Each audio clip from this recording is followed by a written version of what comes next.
Hey guys, how is going? I am Dr. Charanjit Singh, Senior Lecturer Chemistry, Government Higher Secondary School, Suruni sir. Today my topic of discussion is basic characters of amines. Amines की basic nature होने का सबसे बड़ा कारण है nitrogen के ऊपर lone pair का होना, और नाइट्रोजन के ऊपर लोन पेयर तो होता ही होता है. It is a very good donor. और किसी के पास चीज हो वो दान नहीं करे तो डोनर नहीं होगा. डोनर वही होगा जो बड़े आराम से दान कर सके. तो amines are very good donors, so they are very good bases. Now we will compare the basic strength of amines. तो फर्स्ट ऑफ आप यहाँ देखिए, amines being basic in nature react with acid to form salts.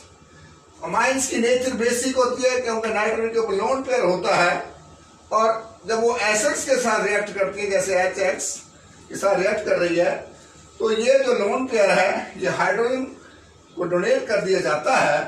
तो यहाँ बन जाता है RNH3 positive और X नेगेटिव, और इसको बोलते हैं अमोनियम हैलाइड.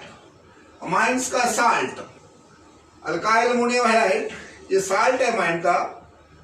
ऐसे ही अगर हम यहाँ एनिलीन ले लें और यहाँ इसका लोन पेयर जो है एनिलीन के ऊपर नाइट्रोजन का जो लोन पेयर है ये H को अपने तरफ खींचेगा.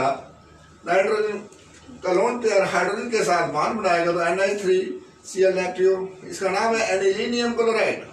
इस anilinium chloride is also salt with aromatic amines. Amine salt on treatment with a base like NaOH regenerate the parent amine. अगर अमाइन के साल्ट को हम बेस के साथ, जो ये साल्ट बने पहले, जैसे ये साल्ट बना हुआ है, ये साल्ट बना हुआ है, इसको अगर हम दोबारा बेस के साथ ट्रीटमेंट करें, जैसे NaOH के साथ ट्रीटमेंट करें हम इसका, तो NaOH का जो OH पार्ट जो है और इसका यहाँ से H फालतू जो यहाँ इसके साथ साल्ट में एडजस्ट हुआ था वो निकल जाएगा, और वाटर मॉलिक्यूल रिमूव होने के बाद X नेगेटिव अलग हो जाएगा और हमें दोबारा अमाइन मिल जाएगा. यानी कि जिस साल्ट जो बना था बेस एसिड डालने पर साल्ट बना था अमोनियम साल्ट, ये अमाइंस का साल्ट बना था हैलाइड के साथ, और दोबारा एसिड डाला हमने. तो पहले एसिड डाला तो साल्ट बना, बेस डाला तो दोबारा अमाइंस मिल गया. माइंस साल्ट और सॉल्युबल इन वाटर. ये माइंस के साल्ट जो होते हैं जैसे एडिलीनियम साल्ट, एडिलीनियम क्लोराइड जो है it is soluble in water but insoluble in organic solvents. पानी में तो सॉल्युबल हो जाते हैं, लेकिन ऑर्गेनिक सॉल्वेंट जैसे हमारे पास ईथर है, बेंजीन है, क्लोरोफॉर्म है, these are called organic solvents. इसमें सॉल्युबल नहीं होता ये साल्ट. तो जैसे ईथर हो गया.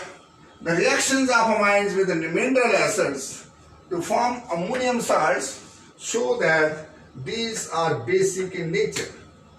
जैसे हम मिनरल एसिड्स से हमारे पास HCl, HX, HBr, these are called mineral acids.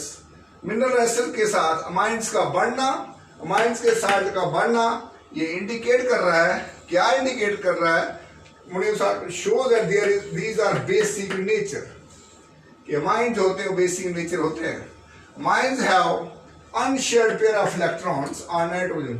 Amines में नाइट्रोजन के ऊपर अनशेयर्ड पेयर ऑफ इलेक्ट्रॉन्स होता है, due to which they behave as Lewis bases. जब अनशेयर्ड पेयर होता है इसके ऊपर, वो लीवियस बेस कहलाता है.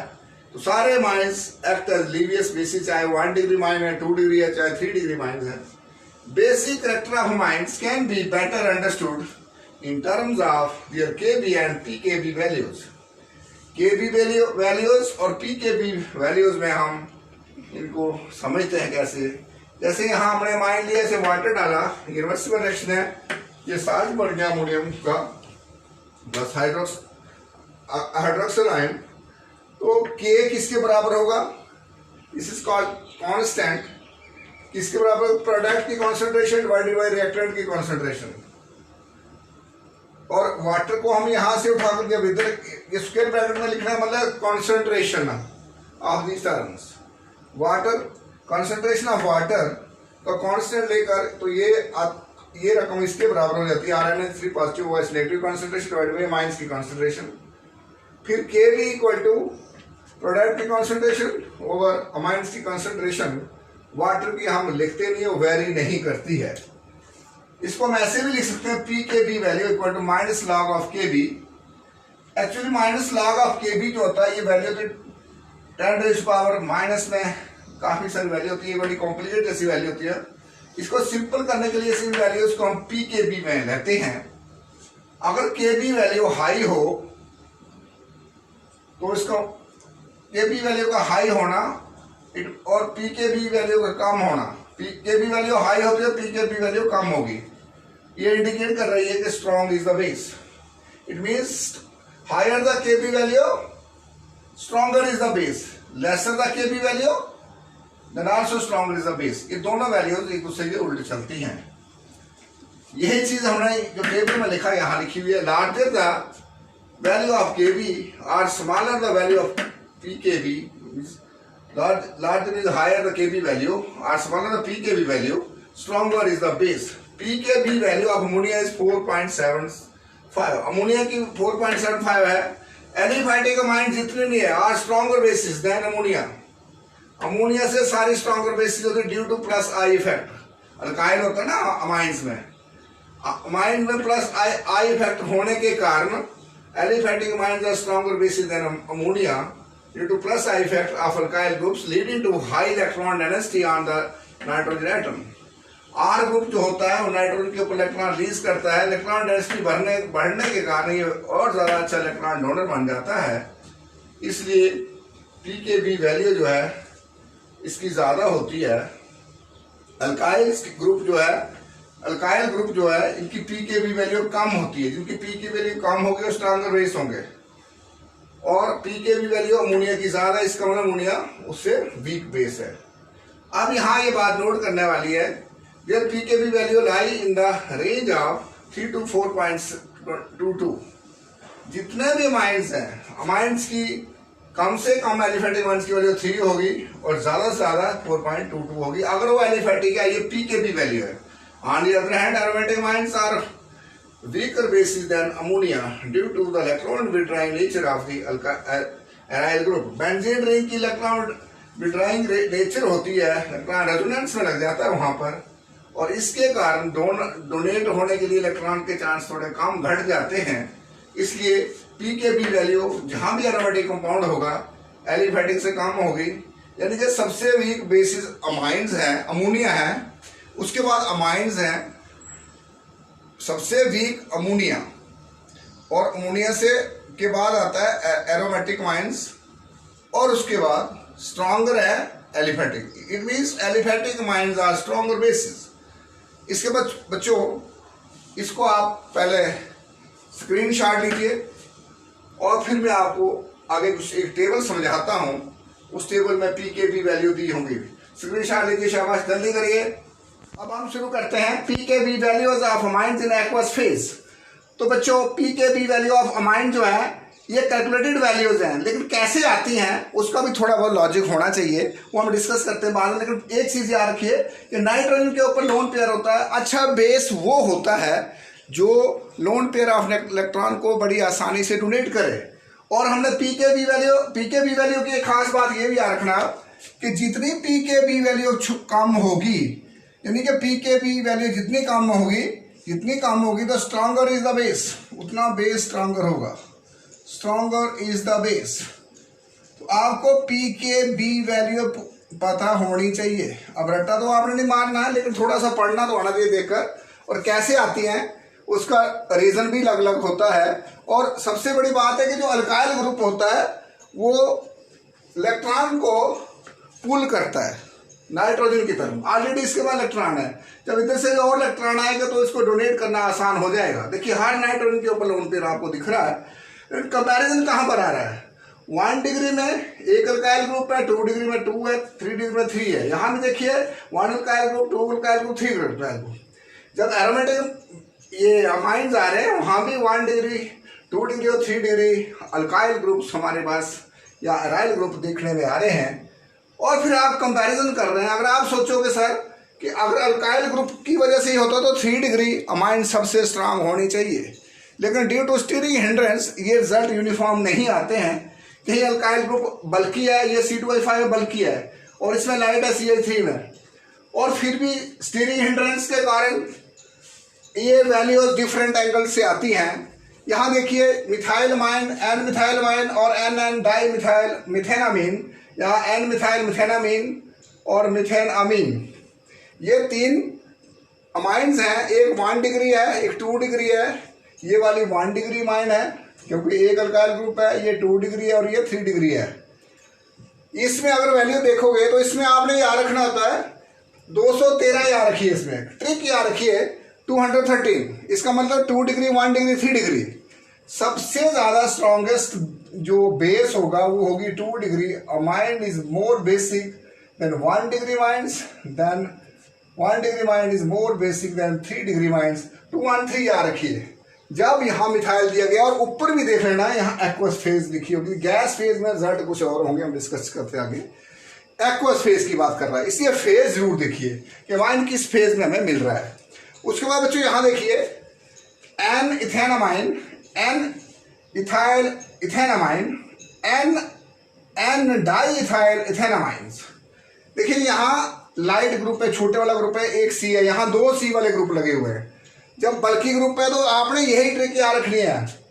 यहाँ जैसे 213 था, 2 डिग्री पहले ही रहेगा, लेकिन सिर्फ 1 को आगे कर दिए 231 कर दीजिए। 13 छोटा होता है, 31 बड़ा होता है, ये ट्रिक याद रखिए। तो यहाँ 231, इसका कहने का मतलब जब इथाइल ग्रुप एन के साथ लगा हुआ है, फिर 2 डिग्री वाइन जो है सबसे स्ट्रॉन्ग बेस है, उसके बाद 3 डिग्री है और फिर 1 डिग्री है। Reason steric hindrance in 3 degree is more than, ज़्यादा होता है, जिसके कारण इलेक्ट्रॉन को डोनेट करना थोड़ा टफ हो जाता है। ये 2 डिग्री से 3 डिग्री जो है थोड़ा वीक बेस बन जाता है। ये एक रीज़न है, और भी बड़े सारे रीज़न है, लेकिन आप इस तरह से इनकी वैल्यू को याद रखिए। 213 231 करके इसको याद कर लीजिए आप, ये ट्रिक्स याद रखिए आप ये।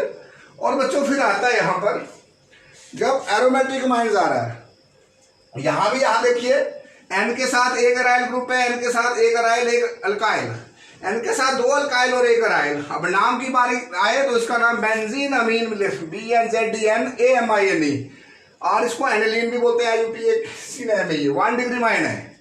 फिर एन मिथाइल, यहाँ देखिए एन के साथ मिथाइल ग्रुप लगा हुआ है, एन मिथाइल एनिलीन, ये 2 डिग्री है, ये 2 डिग्री माइन है और ये 1 डिग्री माइन है। जो एनिलीन है ये 1 डिग्री है, एन मिथाइल एनिलीन 2 डिग्री है, और एन डाई मिथाइल एनिलीन ये 3 डिग्री है। तो हमारे पास ये एरोमेटिक वाइन में 3, जैसे यहाँ 3 तरह के थे, यहाँ भी 3, यहाँ भी 3। ये टेबल एनसीईआरटी की बुक में पड़ा हुआ है, दिया गया एनसीईआरटी बुक में, वहाँ पीकेबी वैल्यू दी हुई है। आपने चुपके से देखो और देखो, जिसमें सबसे कम पीकेबी वैल्यू होगी वो सबसे स्ट्रांग होगा, और जिसमें सबसे ज़्यादा होगी वो सबसे वीक बेस होगा। माइंस तो बेस से होती हैं। अब यहाँ देखिए, यहाँ भी फंडा ऐसा ही है, लेकिन यहाँ क्या है, यहाँ उल्टा सिस्टम है। 3 डिग्री सबसे स्ट्रॉन्ग अमाइंस है, उससे बाद 2 डिग्री माइंस है और फिर 1 डिग्री। जब भी एरोमेटिक रिंग लग जाती है तो जो अंडर रूल होना चाहिए कि जितने अल्काइल ग्रुप ज़्यादा होते हैं तो उतना ही इलेक्ट्रॉन पुल ज़्यादा होंगे नाइट्रोजन के ऊपर, और पुल ज़्यादा होने के कारण नाइट्रोजन के पास खुले इलेक्ट्रॉन होंगे डोनेट करने के लिए, तो आसानी से लोन पे इलेक्ट्रॉन डोनेट कर सकता है। यहाँ एरोमेटिक में तो सीधा ऑर्डर जैसा what we were expecting we are getting the same. यहाँ 321 देखिए, यहाँ 231 213, और फेज जो है ये बच्चों एक्वस फेज है। अगर वैल्यूज को चेक करें आप, देखिए जैसे मैंने लिखा 2 डिग्री 1 डिग्री, तो इसका मतलब 2 डिग्री वैल्यू सबसे कम होनी चाहिए पीकेबी वैल्यू, तो सब तो 2 डिग्री तो ये है, देखो मैंने लिखा है 3.27। फिर 1 डिग्री है 3.38, तो 3.27 से 3.38 बड़ा होता है, उसके 4.22। तो जैसे वैल्यू पीकेबी वैल्यू बढ़ रहा है तो बेस कमजोर होता जा रहा है। और एथाइल ग्रुप के केस में आप देखेंगे एन इथाइल एथेनामीन और एन डाइथाइल एथेनामीन में देखिए 2 डिग्री, यहाँ देखिए 2 डिग्री है 3.00 पीकेबी वैल्यू है, और फिर 3 डिग्री पे आई है 3.25, और 1 पे आई है 329। बिल्कुल टैली कर रही है व्हाट वी आर एक्सपेक्टिंग।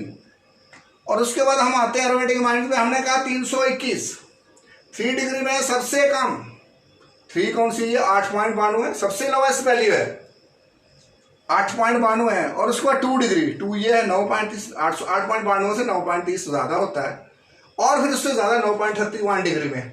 तो सबसे जितनी P K b value high जा रही है उतना बेस वीक हो रहा। बेस वीक होने का मतलब ये इलेक्ट्रॉन देने के मूड में नहीं है। अब बोलो ऐसा क्यों सर? यहाँ रेजोनेंस चलता है, इलेक्ट्रॉन को अंदर खींचता है ये रिंग।